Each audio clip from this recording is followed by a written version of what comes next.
Hi, I'm Dave, founder of Following Me Around, and today I'm talking about Land of the Dead, a movie that, as of today, is now 20 years old. Feel old yet? And it's a movie that I feel like is often overlooked in the filmography of George A. Romero. Obviously, everybody remembers the original trilogy, Night of, Dawn, and Day of the Dead.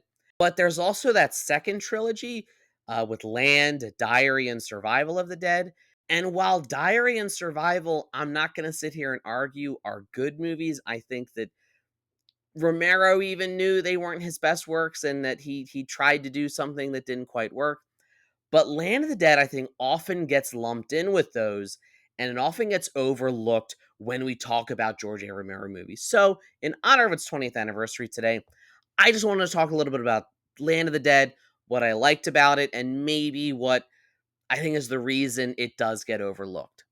So, you have a movie that kind of jumps ahead in time and shows society rebuilding itself, both the humans and the zombies.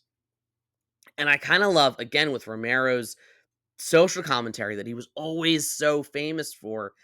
We humans can't help but create class systems even in a post apocalypse because, of course, we create this system with rich Dennis Hopper at the top of the building. Oh, there's only so much spaces in the penthouse, and the rest of you are down here. And there's even the zombies are part of the class system where at least the humans at the bottom are behind the walls of safety and the zombies are like out in the world, just looking inward. I also love that this is the one that shows the zombies sort of retaining their humanity and trying to get back to that. And where we saw in Dawn of the Dead, they just wanted to be at the mall. In Land of the Dead, they're showing signs of intelligence where Bub walked so Big Daddy could run. Which again, I'm sorry to you Bub fans, Big Daddy is my favorite individual zombie from this entire franchise.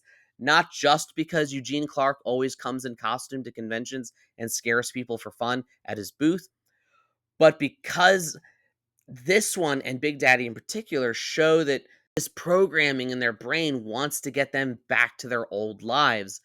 And I think that's such a fascinating idea. The main criticism I hear about Land of the Dead is, oh, it's not scary. It's not scary. And to your credit, no, not really. It is more of an action movie with, again, it has these richer, social themes, but it doesn't really have the suspense or the fear. But I don't think it's trying to, and I don't think it necessarily needs to. It's doing a lot, I think. And remember, it's a weird movie for a lot of different reasons. First of all, it only exists because of the parody, Shaun of the Dead. It was the success of that Romero was able to convince the studio to give him money to make Land of the Dead. It's the reason why Edgar Wright and Simon Pegg both have cameos as zombies in this movie. In a lot of ways, it's a legacy sequel. It's made 20 years later. It's a Romero 20 years older, and it's a world 20 years older with so many things having happened, including 9/11 and the War on Terror. So, again, it's not just that there's the obvious class system divide, but there's also this more subtle giving up freedom in the name of security, which in 2005, in the era of the Patriot Act, was kind of a huge thing on people's minds and a huge issue we were wrestling with. And Romero is tackling this issue right there in the moment. I also really like the cast. You just get great performances. Again, Dennis Hopper's always great, but also from Simon Baker, John Leguizamo, Asia Argento. You have a really good ensemble that you understand in this post-apocalypse. It's both entertaining and frustrating that we humans just go back to the same thing, that of course we went back to the rich guy on top where money is a thing again. I enjoy this movie for what it is. I think it doesn't really get its due justice. I think that it just, again, it gets lumped in that people say, "Oh, those are the later ones. I only care about, the first 3." I'm not saying Land of the Dead is on par with those first 3, just that I love the world it builds. I love that while it's the one most far gone from the zombie apocalypse, It's also one that feels the most at home and feels the most human because once the humans get comfortable, we get right back into our old things.